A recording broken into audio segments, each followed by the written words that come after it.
I'd be lying if I said there wasn't a part of me that wishes I would have taken the shot on this buck last season, but there's an even bigger part of me that's glad I didn't, considering the circumstances. After all, there are other bucks to hunt, providing more ethical shots.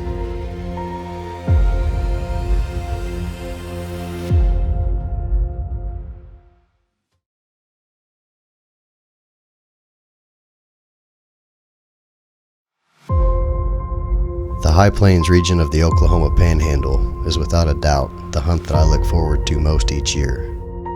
A hunt that demands hard work and effort in order to achieve success. The whitetail inhabiting this open country rely heavily on eyesight over large distances and most likely have spotted you well before you have spotted them.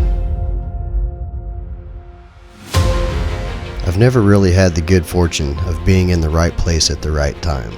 But what I have had is an entire year to think about how last season could have gone much differently. And with this season's opening day being a week later than years past, the rut is already over.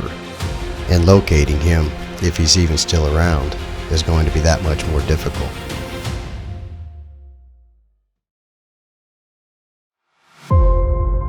Having spent the last 8 years chasing deer that weren't there, I'm not willing to dedicate this season to chasing more ghosts. And it seems as if the majority of the deer have left the open country, with just a few bucks remaining to be hunted.